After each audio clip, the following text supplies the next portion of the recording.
Good morning, everybody. Good morning. We just want to welcome you inside. We're going to be starting our worship shortly. And we just want to welcome you here on August 26th, the last week of August. Isn't that a little sad? Summer's over. The grass is dying. The leaves are falling on my head. But we're so glad that you could make it out here on the last weekend of August, last weekend of summer, I meant to say. And we just want to open up our worship tonight with just a quick word of prayer. So let's bow our heads. God, we want to thank you so much for such a wonderful summer that we were able to have together. I want to thank you for this community. I want to thank you for worship today, God. I just pray that you would send your Holy Spirit here among us and that you would prep us and bring us into that place of worship to praise you for all that you are and for all who you are, for all that you've done for us, God. Thank you for loving us first and for being such an amazing God. And so we just praise you today and give you our all. Amen.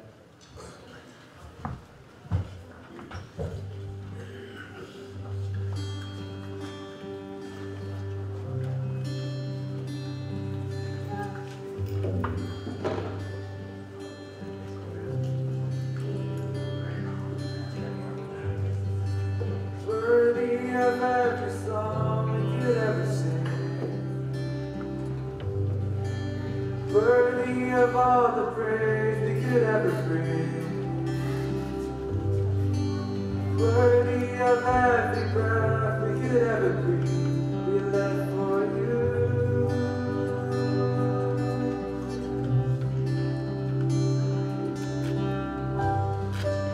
Jesus, the name above every other. The only one who could ever save, worthy of every breath we could ever breathe, we live for you.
Thank you, God, for this lovely day. Thank you for this smoke. Hopefully it goes away and we can have a sunny day today. And thank you for the worship that we had and that we were able to worship together. And let's open our minds and our hearts to what Abraham has to say. Thank you so much. Team, welcome. I just want to welcome you again in case you weren't here for the first welcome. Welcome to Sun Valley. I am Pastor Abraham. In case you don't know me, this is your first time visiting. I am the lead pastor here at Sun Valley. And I love this series that we're going through, primarily because it was mostly inspired by that song we just sang. I was sitting there, we started this in August, and I was sitting there the week before camp meeting had started, and I was bugging my brain what series we're going to do through August. Because I hadn't planned it. I planned September to November to December to January to February, but I had missed August. And I was sitting there listening to this song, Shadow Step, and I thought of the story of Joseph. And I'm excited about this story of Joseph, of this man who followed in God's shadow step, fixing his eyes on the unexpected, not knowing what was coming next, and going through a lot of difficulties, but still choosing to follow God regardless of where that took him. And we're continuing our story in our series on Joseph today with the stories from Genesis chapter 39 and Genesis chapter 40. And so if you have your Bibles with you, I recommend you follow along in the story. And we started our series with Joseph with the story about his visions and the dreams that he had, and these dreams that landed him into a bit of hot water with his brothers, right? And last week, Don Straub shared with us a message about how our past experiences can affect our present hurts, and the link between Jacob's hurts and Joseph's hurts, and how forgiving our past can help us to heal our present experiences. And so today we're going to be looking at Joseph's story and his experiences as a slave in the house of Potiphar, and a little bit of that journey that led him down to the forgiveness that Don had shared with us last week about. And so the last time you and I talked about Joseph, he had just been thrown into a pit, and his brothers were planning to kill him, and they decided not to kill him in the end, but they took him out of the pit they had thrown him in, and they sold him to this group of marauders, this group of traveling merchants called the Midianites. And so they ended up selling him because they were so frustrated with their brother. They were fed up with Joseph's visions and what those visions and dreams meant for the way they were going to be treated and for their relationship between the older brothers and Joseph. And so now we're starting in Genesis chapter 39, verse 1. Hopefully you had enough time to get there. It says, "Now Joseph had been taken down to Egypt. And Potiphar, an Egyptian who was one of Pharaoh's officials, the captain of the guard, bought him from the Ishmaelites who had taken him there. And it says, God was with Joseph." And what does it say? Somebody say it, because I want to know that you guys are there with me. He was a successful man. He was a successful man. He was prosperous. It says things went very well with him. Do you notice that word, with him? Just a pause for a second. Not for him, because things weren't going well for Joseph. Right? He was a slave in a foreign land. Things weren't going well for Joseph, but things went well with Joseph. And it said he ended up living in the home of his Egyptian master. His master recognized that God was with him, and he saw that God was working for good in everything Joseph did. And so Potiphar became very fond of Joseph and made him his personal aide. It says he put him in charge of all of his personal affairs, turning everything over to him. And it says in verse 5, from that moment on, God blessed the home of the Egyptian, all because of Joseph. And it says the blessing of God spread over everything he owned, at home and in the fields. And Joseph was in charge of everything, and Potiphar didn't have to worry about anything. all Potiphar had to concern himself with was eating 3 meals a day. In my last sermon, I talked about Joseph's pride a little bit and how his dreams kind of led him to maybe have a little bit of arrogance, and it got to his head, and how it didn't help the situation with his brothers. But even though Joseph may have been a little bit arrogant in that moment, we see now through this story in Genesis 39 that Joseph was still a man that feared God. He had a deep respect for God, a deep conviction for doing what was right, and God blessed him for his devotion to good. And it says that Potiphar picked him up as a slave, and that things began to go very well with Joseph. And God blesses Joseph in every situation he's in, because no matter what Joseph is going through, he pours everything he has into doing good and accomplishing a task before him. You know, Joseph didn't complain. Joseph didn't murmur. Joseph didn't let his opinion on his present situation get in the way of how he was performing his duties. He knew that every situation was an opportunity to bless and to honor God. And this is our very first lesson for today. It's you have to play the hand you're dealt. Play the hand you're dealt. You see, Joseph was unjustly sold into slavery. Joseph didn't deserve to be in the predicament that he was in. He wasn't sold off to pay some family debt, as was the custom back then, and as is the custom now in some places in the world. People sell off their children because they owe a debt to someone, so they sell off their children into slavery, hoping that their children will pay off the debt for their family. But that's not the case with Joseph. In fact, Joseph wasn't belonging to a family that was in a lot of debt. In fact, he was belonging to a family that was very wealthy. He belonged to the family of a very wealthy businessman. And he was not only a part of that family, he was the favorite son of this very wealthy businessman. He came from a family that was loaded with money, had lots of resources, had respect, and were feared in the land that they lived in. Everybody around them, even though they were enemies, feared and respected Joseph's family. And Joseph was now in this predicament, in this situation that he doesn't want to be in, that he doesn't deserve to be in. And Joseph could have had a pity party for himself. He could have gone down on his luck, and he could have lashed out in anger, and he could have refused to work as a slave, saying, I don't deserve to be here. I lived in great places. I used to be the favorite son of a wealthy businessman. He could have said all those things and refused to work, but Joseph knew that every situation, no matter what the circumstance of that situation, every situation he faced was an opportunity to glorify God in what he did. In fact, Joseph worked so diligently that he was given an honor very few slaves were given.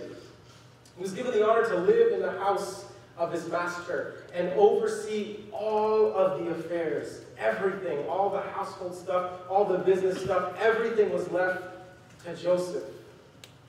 And because of how dedicated Joseph was in honoring God through diligent hard work, in whatever hand he was dealt, God blessed him. He went from being a slave at the very bottom of the ladder to being a manager of the entire household, of the entire business.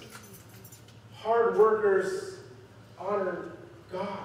See, Joseph didn't rise to power all on his own. He was directly blessed by God in all that he did because of his dedication and because of his work, because of his desire to honor God. And this is a story that it doesn't matter what work you are in presently. It doesn't matter what your situation is, whether you're in the service industry or you're in construction, you're in the medical field, or you run a business, whatever you do, whatever job you're in, when you put everything you have into your work, when you honor God by working honestly and diligently and passionately, God will bless everything your hands touch. Nobody's excited about that. Guys. Does nobody works here? Everybody just lazes around the house and doesn't do anything, and maybe some of you, I don't know. But everybody works, right? You guys want to be blessed in your financial situations? You guys want to be blessed in your work? You guys want to be blessed in what you do? You guys want to have a situation where everything you touch is blessed? Where all your deals go through? Where everything you do is completely blessed by God? You want that situation for your life? Yes or no? This is the situation that's happening with Joseph. It doesn't matter what he's in. Joseph's not in a good situation. He's a slave. Even in slavery, God blessed him because of his decision to dedicate himself to God and honor God in everything he did. And when you dedicate yourself to God and work honestly and diligently, God is going to bless everything your hands touch. Verse 5 says, from the time he put him in charge of his household and all that he owned, the Lord blessed the household of the Egyptian because of Joseph. Maybe you don't own your own business. But your people, your business owners, your bosses, whoever's in charge of you, they're going to be blessed as a result of you choosing to honor and work for God. That's what the Bible says. When we work to honor God, no matter what the task or job, our work becomes a part.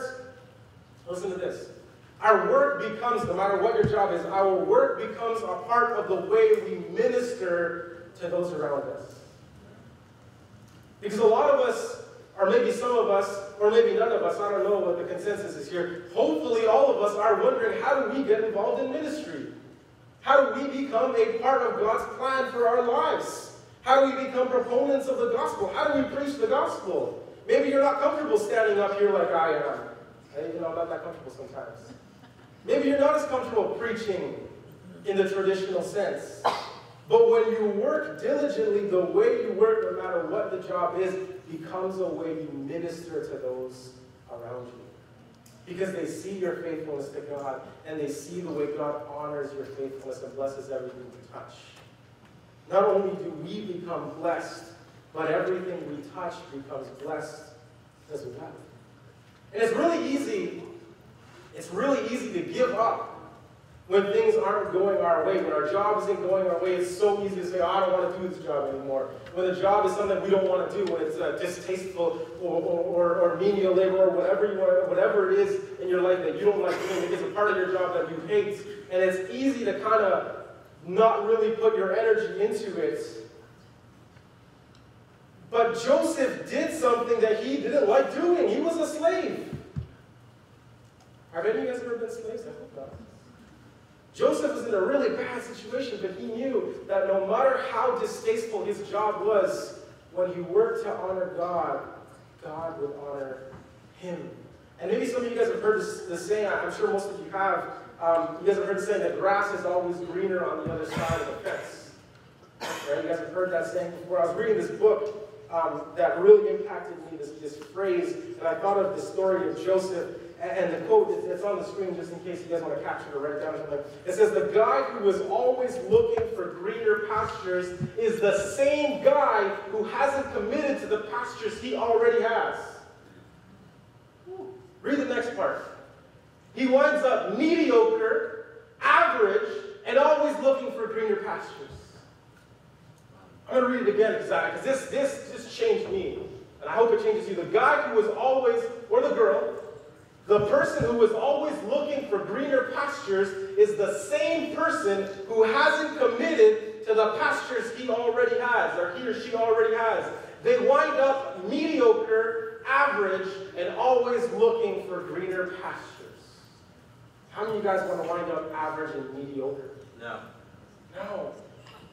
Joseph was certainly not experiencing greener pastures, being forced to work as a slave. That's not green pastures.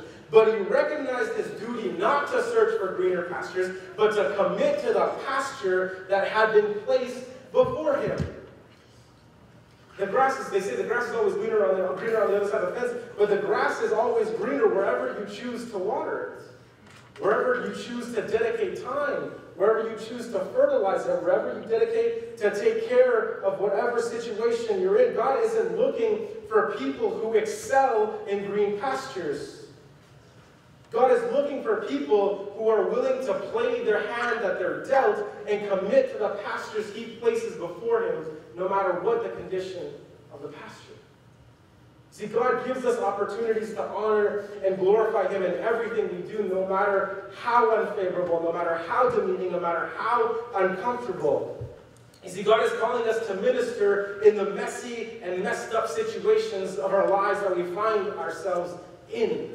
Don't wait for the right time and for the right circumstances. Don't wait for greener pastures. Don't wait for your life to be in order before you answer God's call for your life. Don't wait for you to overcome whatever sin you're struggling with or holding on to answer God's call for your life. Don't wait for your finances to be in order to answer God's call for your life. Don't wait for the grass to get greener before you start to begin to fulfill the purpose God has spoken into your life. You see, there will always be a reason not to. There will always be a better time. There will always be a better circumstance. There will always be a better opportunity. But God is calling you right here and right now, and He's calling you to play the hand you're dealt. Because as bad as the hand may be, God will always, and this is not a condition or an asterisk or whatever you want to call it, this is always, God will always bless when we are faithful to Him in whatever circumstance we find ourselves in. It may not go well for you all the time, but it is going to go well with you all the time. Verse 6. Somebody read verse 6, the end of verse 6. I didn't take a drink of water. Somebody say it. I want somebody else to say that with me. Somebody read verse 6. I need somebody to read verse 6. So he left everything he owned in Joseph's church, and with him there he did not concern himself with anything except for the food he ate. Yeah, read that last sentence. Kind of continues down.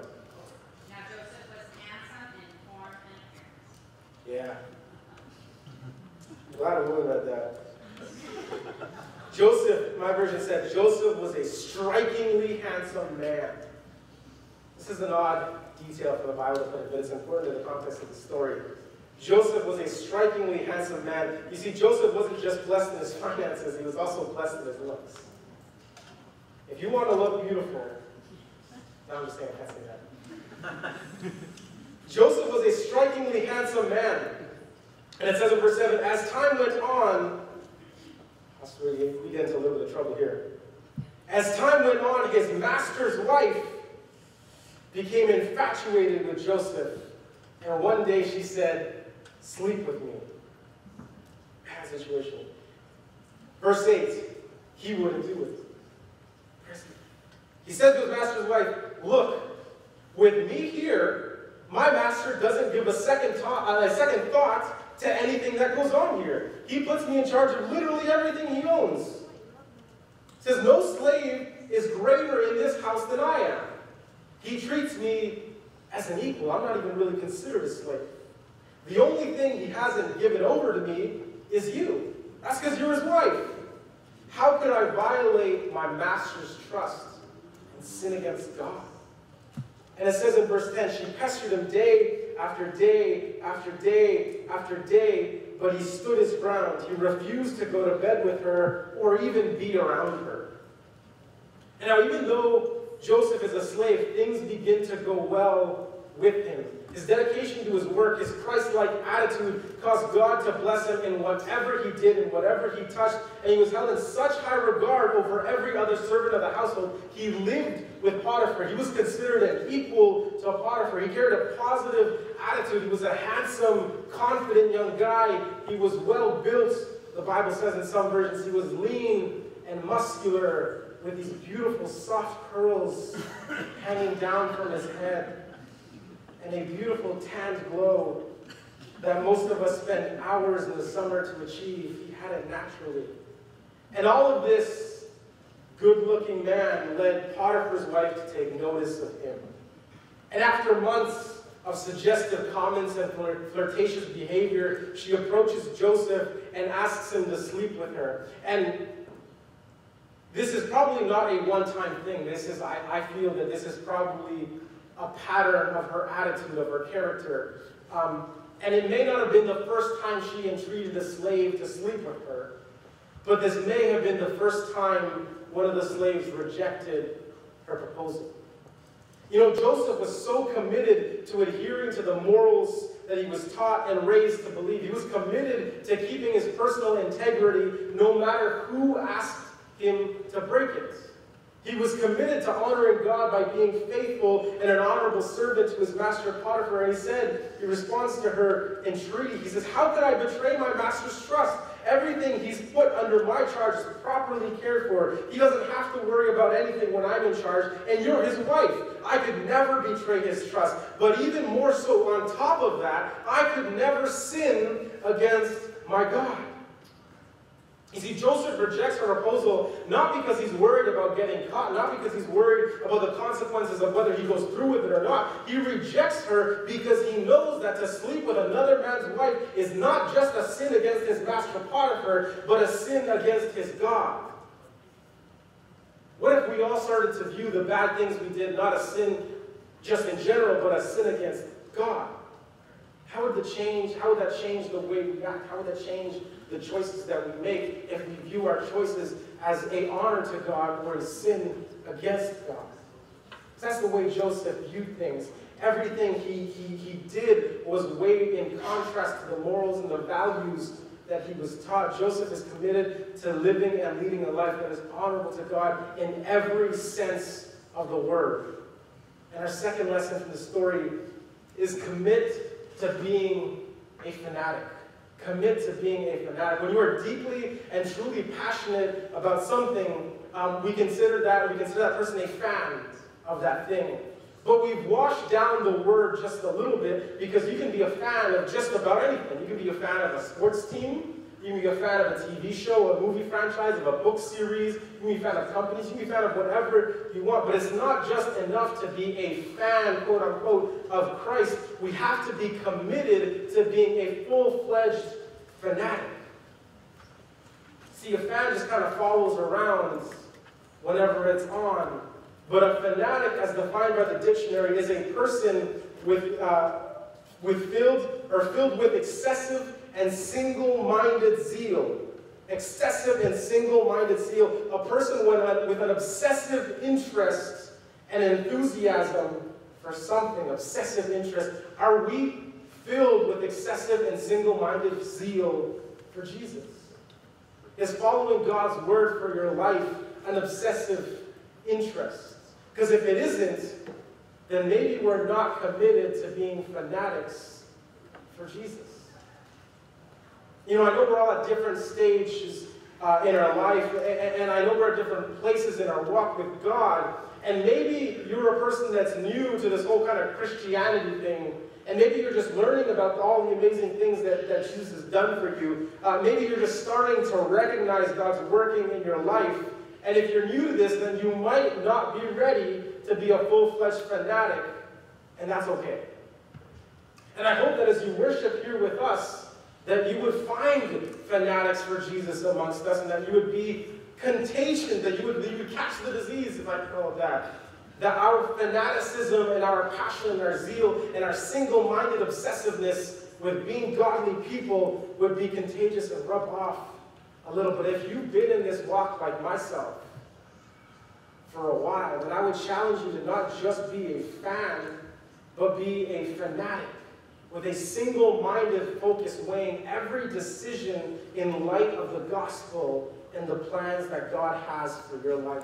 You know, we talked about this way back in June with the story of Samson. We talked about how every choice we make can either take us towards God or away from God. And if we are fanatics of Jesus, then every single choice should be taking us closer to God and to the kingdom living.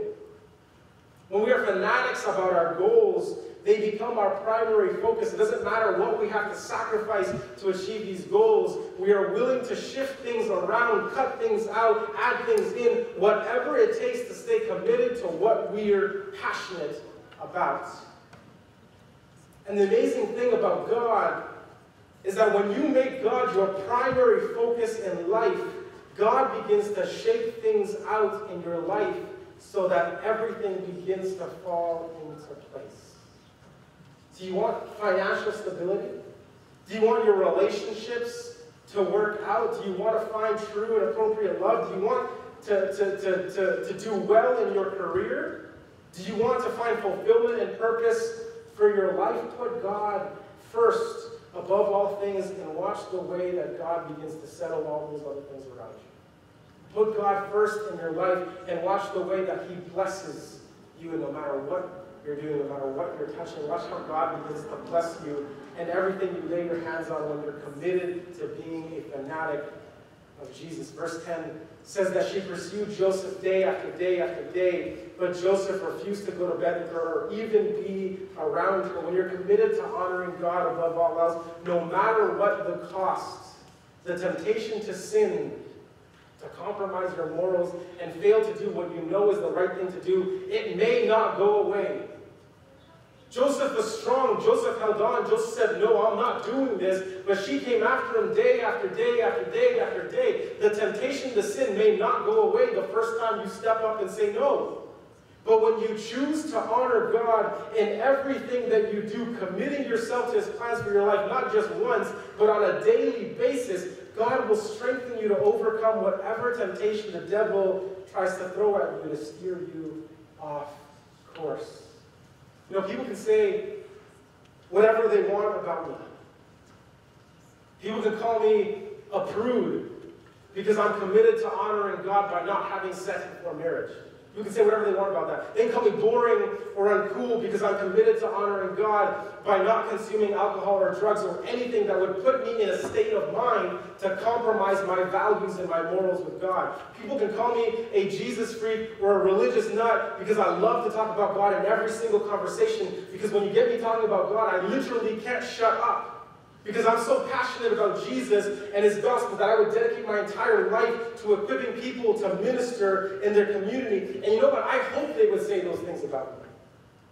I would hope they would say those words about me. I would hope that I am such a committed and dedicated follower of Jesus that people would look at me and say, that's a fanatic for Jesus. I would hope they say those words about me. I hope that my commitment and dedication to honoring God is so evident in everything they do that that's all they can say about me. And we read on in the story that one day when all the servants were out of the house, Potiphar's wife trapped Joseph. And she tried to drag him to bed to sleep with her, and Joseph ran out of the house. He didn't wait around. He's already said no 1,000,000 times. The minute temptation comes into your life, if you said no 1,000,000 times, don't wait around to say no 1,000,000th and one time. Get out! Run out of the house. Doesn't matter what you have to leave behind. Doesn't matter what you're sacrificing. Doesn't matter what you're leaving. Get out of the house. And you'll see in the story, she's holding on to Joseph's cloak, and Joseph's like, nuh-uh. You guys listen to the album Wonder by Hillsong United. There's a song that I love. It's called Tell the Devil, No, Not Today. It's like, tell the devil, no, not today. And Joseph's like, not today, devil. And she's holding on to his cloak, and he's like, I'm leaving, even if I have to leave my clothes behind. That's what happened. Joseph's like, I am so committed to honoring God, I will run.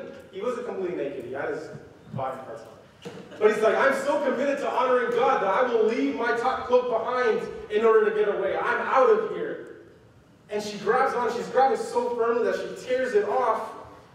And Joseph runs, and then she realizes what she has, and then she spins this tale and this lie, and she tells all of the slaves, and she tells her husband that Joseph had tried to seduce her, and that she had screamed, and he ran, leaving his cloak behind him. It says in verse 19 of chapter 31, it says, when his master heard his wife's story, he was furious. He was angry. He was betrayed. How could Joseph do something like this to him? And Joseph's master took him, didn't even bother to question him, didn't even bother ask what was going on, didn't even bother to ask whether the story was true. He took him and he threw him into the jail where the king's prisoners were locked up. And it says in 21, but there in the jail, God was still with Joseph. Amen. Come on. Somebody. God was still with Joseph. It says he reached out. Oh, I love this. He reached out in kindness to him, and he put him on good terms with the head jailer. And the head jailer put Joseph in charge of all the prisoners. He ended up managing the whole operation, it says in verse 22. 23, it says the head jailer gave Joseph free rein, never even checked on him, because God was with him. Whatever he did, God made sure it worked out for the best. You see, Joseph was so committed to God that he was willing to go to jail to maintain his integrity and not sin against God. And the story continues on. We're going to read on in chapter 40. Verse 1, it says, as time went on, it happened that the cupbearer and the baker of the king, we don't know how much time went on, but as time went on, the cupbearer and the baker of the king of Egypt offended their master in whatever way. And the king of Egypt, Pharaoh, was so furious with his two officials that he threw them in jail. The head cupbearer, the head baker, and he put them in custody under the captain of the guard, the very same jail where Joseph was being held, where Joseph was the manager, where Joseph was in charge. And it says in verse 5, it says, the captain of the guard assigned Joseph to see their needs. And after they had been in custody for quite some time, the king's cupbearer and baker, while being held in jail, both had a dream on the very same night, each dream having its own meaning. When Joseph arrived in the morning, he noticed that they were feeling low, so he asked them, the two officials of Pharaoh who had been thrown into the jail with him, what's wrong? Why the long faces? Why are you guys so down? And they said, we dream dreams, and there's no one to interpret them. And Joseph said, don't interpretations come from God? Tell me your dreams. See, God will always bless those who are faithful to him. It doesn't matter if Joseph was the chief slave in Potiphar's house or the chief prisoner in Pharaoh's jail. Wherever Joseph was, whatever Joseph did was blessed by God because of his commitment to God. Wherever Joseph went and whatever he was doing, no matter what his situation or the circumstances that he found himself in, his priority was always to honor God. And he's placed in charge of all these prisoners to care for them. And he looks at the baker and he looks at the cupbearer and he notices that they're very upset. And they both dreamt this very vivid dream and they're eager to understand its meaning, but they don't have access to the priests and the mages and the sorcerers that are normally interpret their dreams. And so Joseph is somewhat familiar with dreams and interpreting dreams because he's been having dreams. Because he's been interpreting his own dreams. Because God has revealed to him the meaning of his dream. And so he understands a little bit of what it means to have dreams and to interpret them. And this is our third lesson for today. Our title of the sermon, Work Your Window. Work your window. You see, there are times where God places us in opportunities, prime opportunities to minister to people around us. We're going to be at the right place, at the right time, with the right set of skills or talents to do what no one else in that moment can do. The same way we're called to play the hand we're dealt, working in every situation instead of waiting to get out of it, we have to work our window using the gifts that God has given us to work in God's plan for that moment. You see, Joseph has had dreams and he's understood their meanings, but his previous encounters with dreams haven't led him to a very good situation. Dreams haven't been a very positive point in his life. It's dreams that made his brothers angry with him. It's dreams that made his father and mother angry with him. It's the interpretation of these dreams that made his brothers want to kill him. It's his dreams that have landed him in Egypt as a slave and eventually landed him in jail. Dreams aren't a good situation for Joseph. He could have easily walked away from this moment and not risked anything through interpreting those dreams. But Joseph worked the window that God had placed before him. And this is eventually what led him to be recommended to Pharaoh to interpret the dream that would make him second in command over all of Egypt. And oftentimes, one thing will lead to another, whether it's good or bad. But when God presents for us an opportunity to answer his call, it's always in preparation for something greater. Our faithfulness unlocks the door of opportunities. And whatever we're going through, there isn't a good enough excuse to ignore the opportunities God places in our life for ministry. You see, Joseph was wrongfully imprisoned, like I said. He chose to do the right thing, and he was punished for it. He chose not to sleep with Potiphar's wife, and instead of being rewarded, he was thrown in jail for years. I think a lot of us would probably be discouraged and think twice before helping someone else if we're rewarded evil for good. But when we make honoring God our sole priority, when he's at the center of every action and interaction, when we work the windows of opportunity that God places before us, the blessings always come back twofold. You are never going to give more than God has given and is giving to you. You are never going to give more than you are going to receive from God. God will always outbless you. If you are ever hesitant to answer God's call for your life, know that God will always take care of whatever you're doing, of whatever you need when you're following behind in his shadow step. He did it for Joseph, and he's done it for so many other people in the Bible, and he's going to do it for you. You see, both the cupbearer and the baker, they had similar dreams, and they were both dreaming about a 3-day timeline. And at the end of those 3 days, Pharaoh would deliver this sentence, and I'm not going to tell you what the dreams were, but Joseph interprets the dreams, and for the cupbearer, he says, in 3 days, Pharaoh is going to bring you out of jail, he's going to lift you up, and you're going to be back in the same position that you were. And then he tells the baker the dream, because the baker is a little bit worried about his dream. He doesn't know what it means, but he hears the favorable interpretation that Joseph had given the cupbearer, and he's like, okay, I'm next, my dream too. And so he tells Joseph the dream, and I'm sure Joseph is probably just a little bit upset, and he's just a little bit worried because he understands what the dream means, but he doesn't want to tell him. Because the dream was this dream that the baker was carrying 3 baskets of bread, and the ravens came and ate the bread off the baskets. And Joseph's like, the dream means that in 3 days, Pharaoh's going to behead you. And he's going to drive your head on a spike.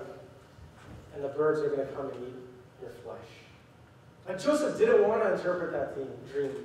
Joseph didn't want to be in that situation of having to foretell this situation. But it says in verse 20, it says, now the 3rd day was Pharaoh's birthday, and he gave a feast for all his officials, and he lifted up the heads of the chief cupbearer and the chief baker in the presence of his officials, and he restored the chief cupbearer to his position so that he was once again putting the cup into Pharaoh's hands.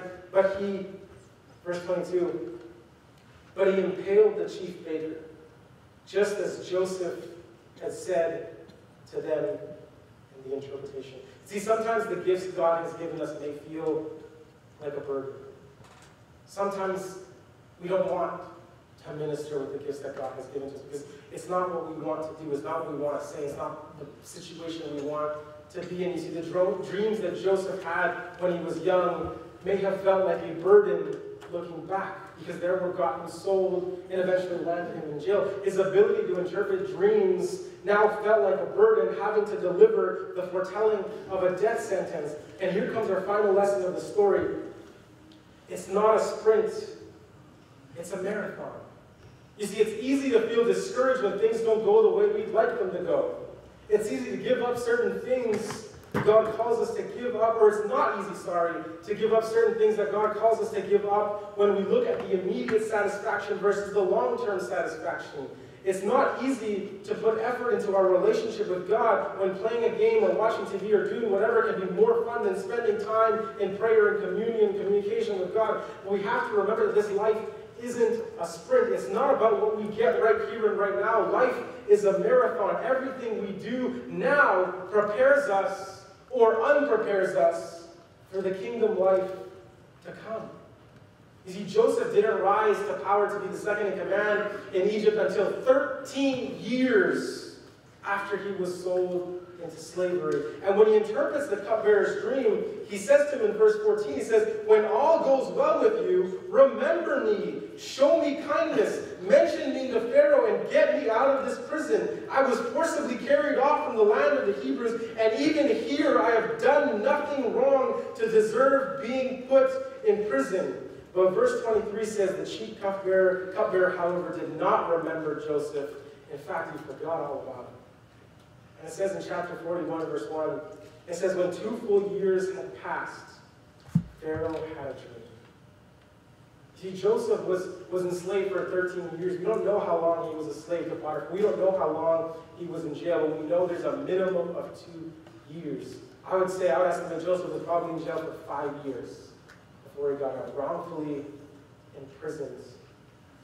And sometimes it takes a while before we reach that place of comfortability in all areas of our life. I'm wrapping up here. We want everything in our lives to be going well. And believe me, God is going to bring that to you. God is going to make things well with you.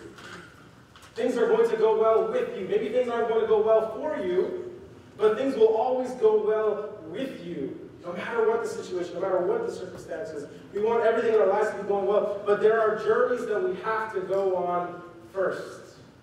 There are patches of grass that we have to water. There are windows that we have to work. There are moments and experiences that push you to finally being a committed fanatic for Jesus.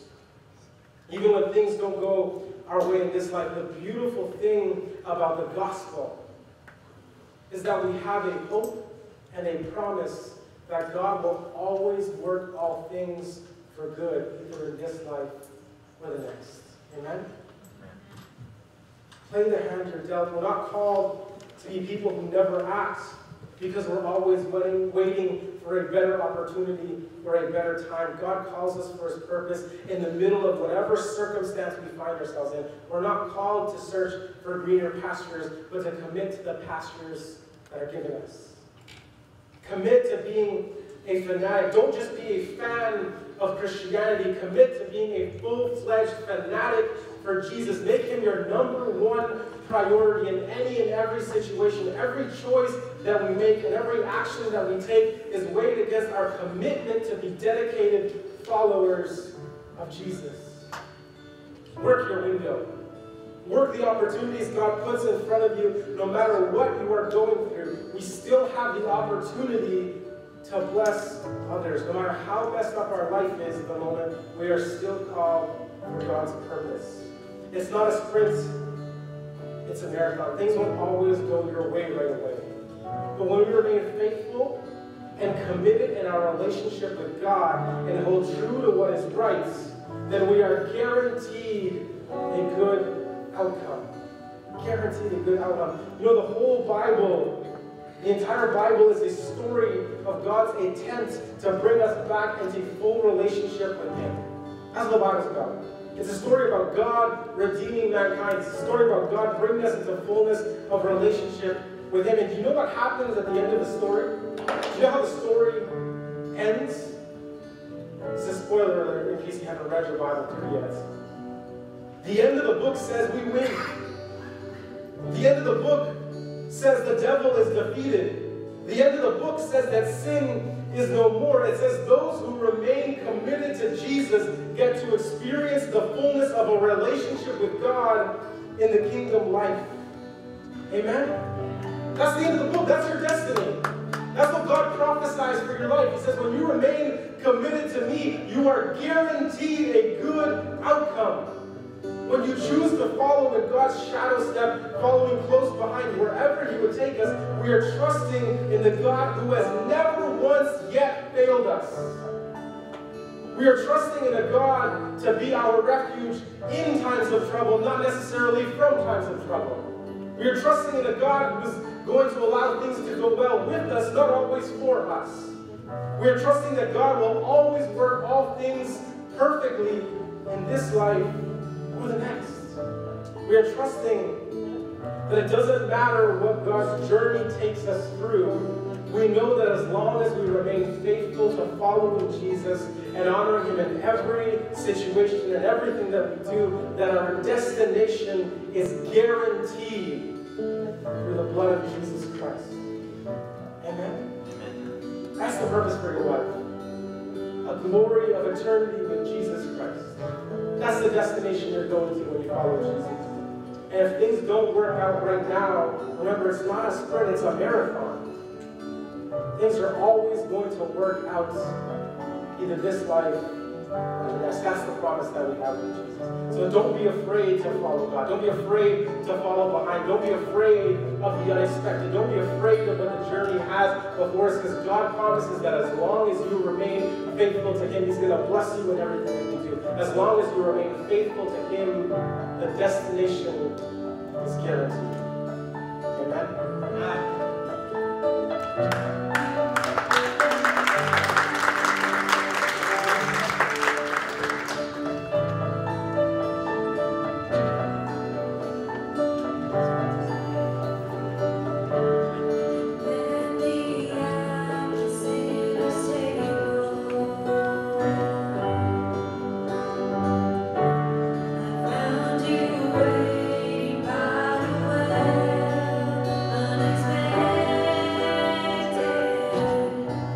You were always there.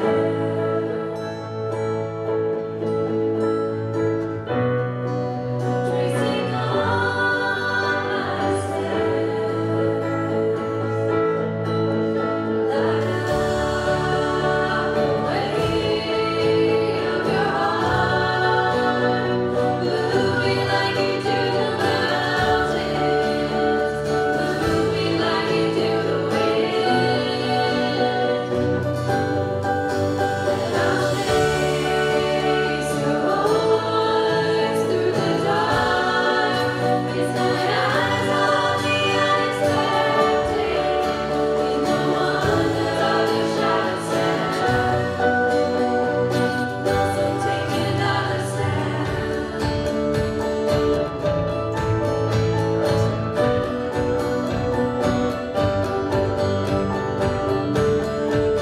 Never let the lost forsaken. Mercy pays the road ahead, unexpected. You were always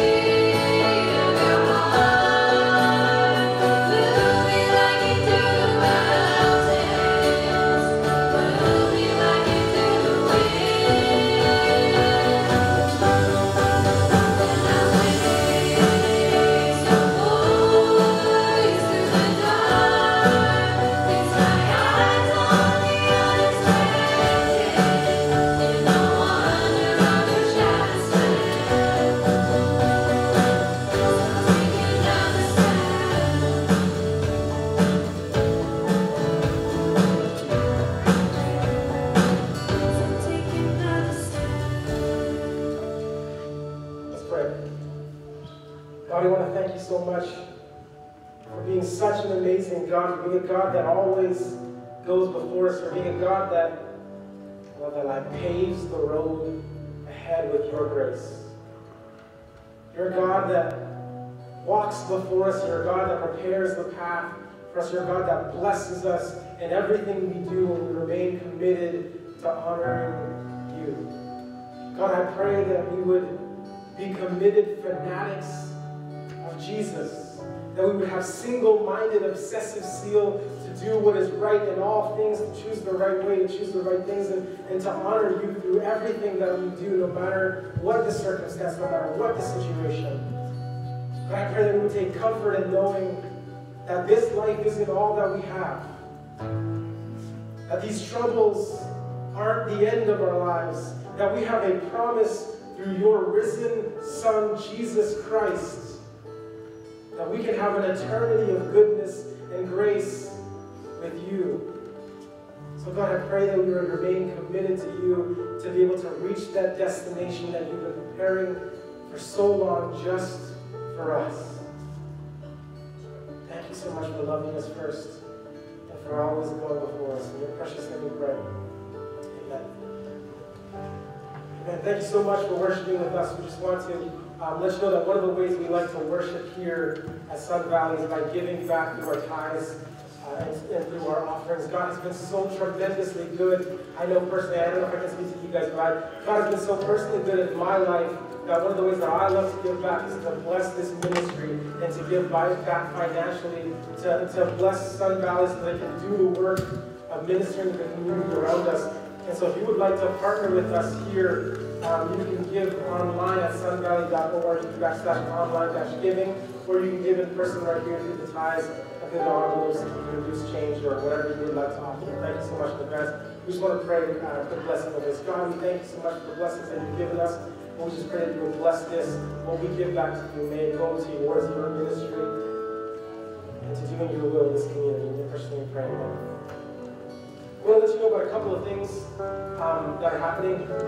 We have our young adult awesome Sabbath school class. And so this is kind of a Sabbath school class, a Bible study group that we get together 10 a.m. every single Saturday. We get together and we just have a quick kind of short breakfast. We get to chat a little bit and we get to dive into the Word of God. So if you are a young adult between the ages of 18 and 35, you are invited to come on out every single Saturday at 10 a.m. to our fellowship room where we get together and we fellowship, which is really awesome. We want to let you know as well that there are still wildfires going on in DC. I'm sure you guys have all heard about the Philpott wildfire that's kind of burning in Joe Ridge right now. And so if you would like to give financially to support all of those families that have been displaced and affected by not just this wildfire, but all the wildfires in DC, you can do so by going to adra.ca. If you go to their webpage, on the very first slide, you will see the link for this picture of the wildfires. You can click that and you can choose to donate through ADRA. All of those proceeds will be going to helping the displaced families here in BC. We want to let you know about our campouts as well. This is at Beaver Lake, September 15, 16, and 17. This is an opportunity for all of us to kind of get together and camp out up at Beaver Lake. And so if you would like to come join us that weekend, if you would like a spot to camp, either by trailer or by tent, you are welcome to join us. You can either talk to myself or message Brandon. All of those contact info will be available on our Facebook page. There's still room available, and so we'd like to invite you to come out to that camp out. Our last announcement that we want to let you know, just a couple of weeks in advance, is a Raise a Reader Pancake Breakfast, which is this really cool thing that's going on September 21st. There's going to be 2 dates available, September 21st and September 27th. September 21st will be at the Daily Courier on 550 Doyle Avenue, Kelowna. And so $5 a plate is going to include pancakes, coffee, juice, and a special edition of the Daily Courier. All of the proceeds from this event, the 27th will be at UBCO. So if you can't make it to this one, you have another opportunity September 27th at UBCO from 7:30 a.m. to 10 a.m. All of the proceeds are going to be going towards community-based literacy programs. And so if you would like to be a partner with us in that as well, we invite you to come out to Postmedia Raise a Reader Pancake Breakfast on September 21st and September 27th. And I just want to leave you with this final blessing as you go. May the God who prepares the road ahead, may the God who guides your steps, may the God who always goes before you, may He bless you throughout this beautiful Saturday. May He bless you throughout your weekend, and may you have a blessed rest of your week. Thanks so much for worshiping with us here at Sun Valley.